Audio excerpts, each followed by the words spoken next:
Assalamualaikum warahmatullahi wabarakatuh. Perkenalkan, nama saya Zulfiandri, NIM 1907-40446. Sesi 2021-10-740081. Mata kuliah Manajemen Sumber Daya Manusia. Baiklah, di sini saya akan mempresentasikan yang bertopik pengaruh praktik manajemen sumber daya manusia terhadap kinerja karyawan. Pengaruh praktik manajemen sumber daya manusia terhadap kinerja karyawan. Pertama-tama kita harus mengerti apa itu sumber daya manusia. Sumber daya manusia merupakan faktor penting dan utama bagi suatu organisasi. Hal ini karena sumber daya manusia merupakan aset sekaligus motor penggerak yang membuat organisasi bergerak dan mencapai tujuan yang telah ditetapkan dalam organisasi secara efektif dan efisien. Oleh karena itu, sumber daya manusia harus terus ditingkatkan agar terjadi peningkatan kinerja organisasi.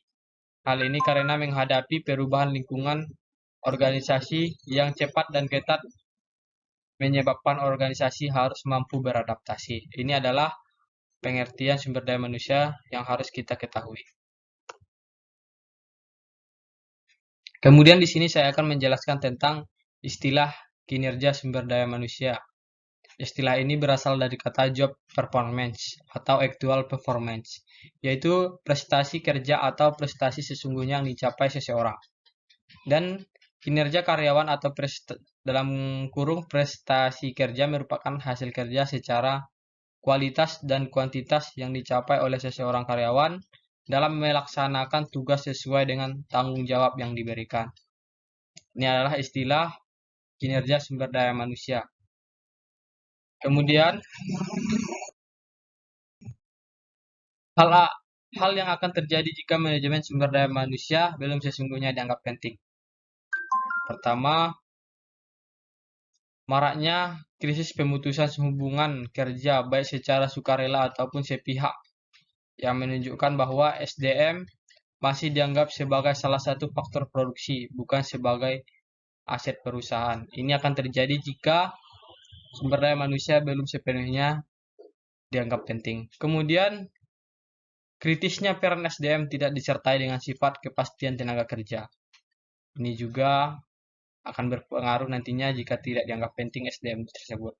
Kemudian yang ketiga adalah organisasi tidak dapat menentukan secara pasti hal-hal yang berkenaan dengan suplai tenaga kerja, yang antara lain yaitu sebagai menarik, mempertahankan, dan memotivasi SDM yang semakin beragam. Kemudian, bagaimana cara mendapatkan individu yang memilih keterampilan, pengetahuan, dan kemampuan yang tepat. Ini tidak akan bisa didapatkan jika sumber daya manusia tersebut belum sepenuhnya dianggap penting dalam suatu organisasi. Kemudian, saya lanjutkan. Pentingnya manajemen sumber daya manusia dalam suatu organisasi yaitu sumber daya manusia dapat diartikan sebagai perencanaan, pengorganisasian, pengarbahan, dan pengendalian atas tenaga kerja, pengembangan, kompensasi, integrasi, pemeliharaan, dan pemutusan hubungan kerja dengan sumber daya manusia untuk mencapai sasaran seseorang, organisasi, dan masyarakat. Ini adalah pentingnya sumber daya manusia tersebut. Di dalam sumber daya manusia itu sudah mencangkup banyak hal yang harus yang didapatkan dalam sumber daya manusia tersebut, sudah mencakup beberapa hal. Tentu saja akan berpengaruh jika sumber daya manusia ini tidak dianggap penting, akan berpengaruh juga terhadap kinerja karyawannya. Kemudian saya lanjutkan ke slide berikutnya. Berdasarkan definisi tersebut terdapat dua fungsi, yaitu fungsi manajemen yang meliputi perencanaan atau planning, pengorganisasian, organizing, pengarahan, directing, dan pengendalian, controlling. Kemudian fungsi operasional yang meliputi perekrutan dan seleksi, pelatihan dan pengembangan kompensasi, balas jasa dan jaminan sosial, pengembangan karir, integrasi, pemeliharaan tenaga kerja, dan pemutusan hubungan kerja. Di sini sudah kita lihat juga banyaknya tercangkup dalam sumber daya manusia yang mencakup dua fungsi dari pengertian yang saya bacakan tadi. Tentu saja sangat berpengaruh nantinya terhadap kinerja karyawan. Jikalau tidak dianggap pentingnya sumber daya manusia ini dalam suatu organisasi. Kemudian poin C, hal yang dilakukan dalam melaksanakan praktik manajemen sumber daya manusia terhadap kinerja karyawan. Hal yang dilakukan yaitu di setiap aktivitas pada dasarnya hal yang harus dilakukan diantaranya mengenai praktik-praktik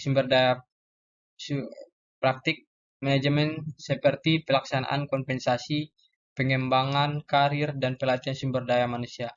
Selanjutnya, bagaimana karyawan dalam mengaplikasikannya dalam kaitan dengan kinerja mereka. Ini adalah hal yang harus diterapkan saat melaksanakan aktivitas dalam suatu organisasi agar berpengaruh baik terhadap kinerja karyawan tersebut. Kemudian, saya lanjutkan.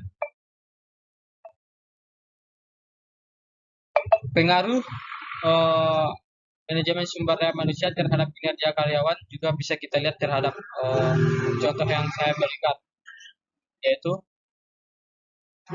dilaksanakan di sebuah perusahaan tekstil bernama PT Indo Rahma Sintetik Tbk Divisi Spoon Yards yang berlokasi di Desa Kambang Kuningan, Obruk, Jatiluhur, Purwakarta. Waktu penelitian selama 3 bulan, mulai bulan Maret sampai dengan bulan Juni 2015. Jumlah partisipan yang terlibat pada penulisan ini sebanyak 1.682 orang dengan karakteristik partisipan dikelompokkan berdasarkan pendidikan, level atau jabatan, usia, masa kerja, dan departemen. Pengumpulan data dilakukan dengan metode survei menggunakan kuesioner atau angket. Ini adalah survei yang diberikan kepada suatu perusahaan untuk mengetahui seberapa penting praktik tersebut untuk terhadap kinerja karyawan. Kemudian, maka hasil penelitian ini memberikan bukti bahwa aplikasi penerapan praktik manajemen melalui kompensasi, karir, dan pelatihan akan berpengaruh pada kinerja karyawan. Semakin baik penerapan program kompensasi, karir, dan pelatihan, maka semakin tinggi pula kinerja karyawan yang ditunjukkan. Ini adalah hasil dari penelitian yang diberikan tadi. Bahwa bisa kita lihat di sini pentingnya manajemen sumber daya manusia itu dalam suatu organisasi untuk memberikan tunjangan kinerja karyawan yang baik. Saya lanjutkan. Seperti dilihat kesuksesan PT ini adalah kesuksesan PT yang diberikan yang diteliti tadi, maksudnya yang diteliti tadi. Seperti dilihat kesuksesan PT ini yang selalu mempraktikkan manajemen sumber daya manusia untuk mendapatkan hasil kinerja karyawan. Dengan itu perusahaan ini selalu memperluas bisnisnya dengan pemitalannya dan menambah pembuatan polister filamen, benang, polister staple fibri, pen resin, polister chip, dan polister filamen kain untuk pasar global serta pabrik-pabrik ini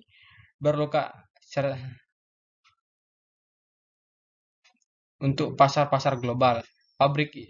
Pabrik ini berlokasi di Jawa Barat, Purwakarta, Cempaka, dan Bandung, Indonesia, dan Uzbekistan melalui perusahaan. Perusahaan telah terdaftar di Bursa Efek Indonesia sejak tahun 1990.